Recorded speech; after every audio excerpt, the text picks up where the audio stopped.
Have you ever heard a story so terrifying that even a future president ran from it in fear? This isn't just another campfire tale. This is what happened in Adams, Tennessee, starting in 1817, and it's a story that still sends shivers down the spine of anyone who hears it. For 4 long years, the Bell family was tormented by an unseen, malevolent force. It whispered from the shadows, it mocked their deepest beliefs, and in the end, it took a man's life. This is the true, bone-chilling story of the Bell witch haunting. It all started on a quiet autumn night. John Bell, a well-respected farmer, was in his home when he heard a faint tapping on the wooden walls. He brushed it off at first, who's to wind or maybe a stray animal. But the tapping didn't stop. It grew louder, more insistent, turning into a heavy pounding. Then, a new sound joined the chorus.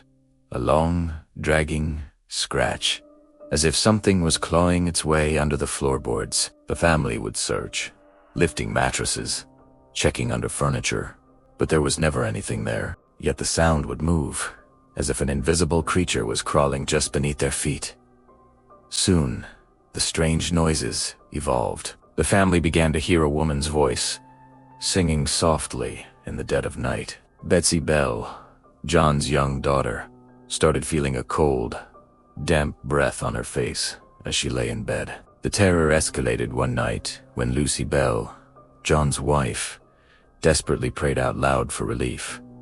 Tuerero something answered. A clear, distinct woman's voice spoke from the darkness, declaring, "I am a spirit. I have been disturbed." From that night forward, the voice became a near constant presence. It spoke almost every evening, its whispers slithering through the walls of the small farmhouse. It knew their deepest secrets, things no outsider could possibly know. It would mock their prayers, laughing cruelly as they sought comfort and faith. It was as if the entity had become a living, breathing part of their home, an invisible family member fueled by malice. The witch, as they began to call her, soon chose a primary target: young Betsy.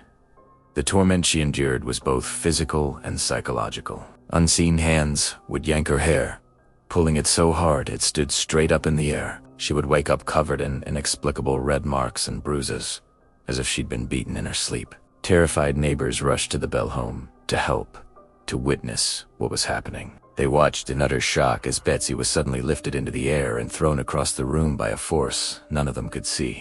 This wasn't just some phantom noise or a fleeting shadow. This was a violent, physical assault, and it was undeniably real. Word of the Bell, which spread like wildfire across Tennessee. The story was so bizarre, so terrifying that it drew crowds. Curious neighbors and thrill-seekers would gather outside the Bell farmhouse at night, hoping to hear the witch's voice for themselves. And they were rarely disappointed. Witnesses claimed the entity would recite Bible verses flawlessly, only to follow them with curses.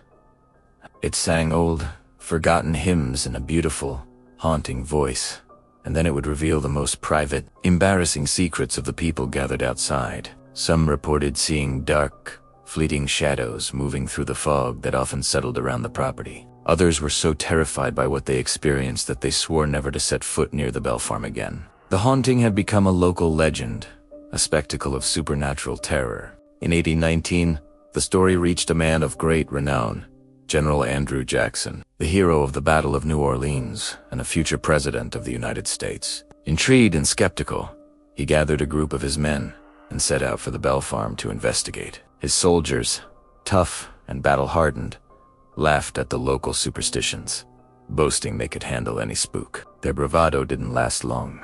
As their wagon approached the property, it came to a sudden, grinding halt. The horses froze, straining and sweating, unable to move another inch, as if gripped by powerful, invisible hands. Then, a cold, disembodied voice sliced through the air, whispering a chilling invitation.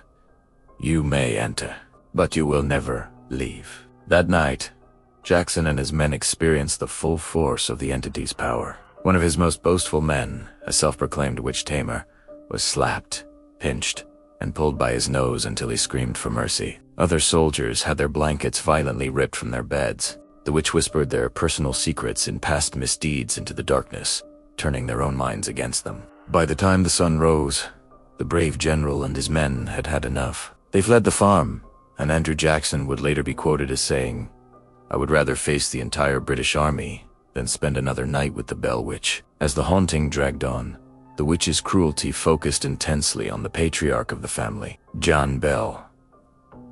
She tormented him relentlessly, calling him by the contemptuous name, Old Jack Bell, and cursing him night after night.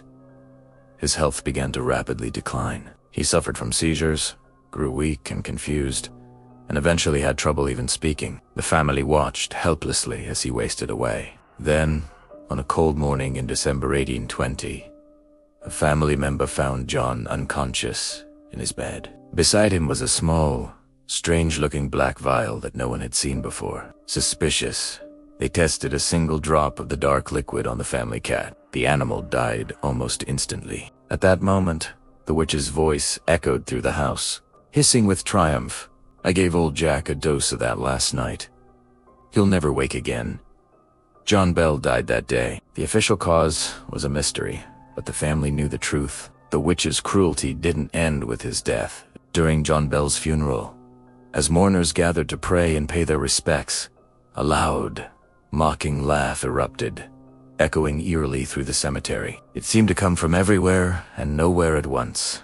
Some people felt icy fingers brush against the back of their necks. Others swore they saw a dark, shadowy figure standing in the fog at the edge of the woods, a cruel smile on its face. The entity was celebrating its victory. After John's death, the witch's voice announced that she would be leaving the family, but she made a chilling promise.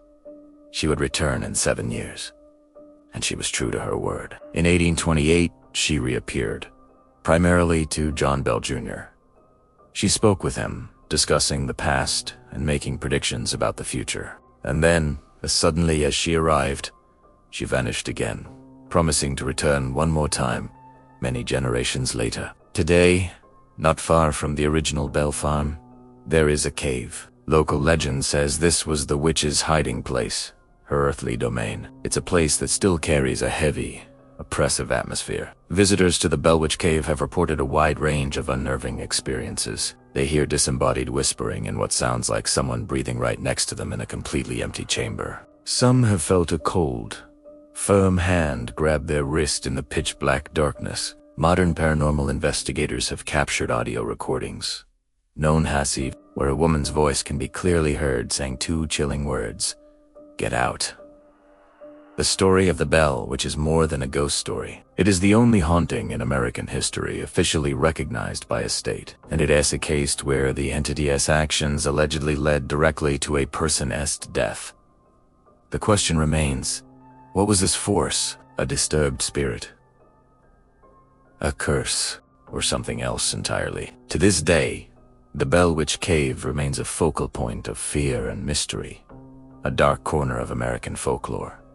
So, let me ask you, would you dare to visit? Would you stand in the dark, whisper her name, and wait for her to answer? Thank you so much for joining me on this journey into one of America's most terrifying true stories. If you enjoyed this video, please hit that like button, and do you want to forget to subscribe and turn on notifications so you don't want to miss our next deep dive into the unknown. We'll see you next time.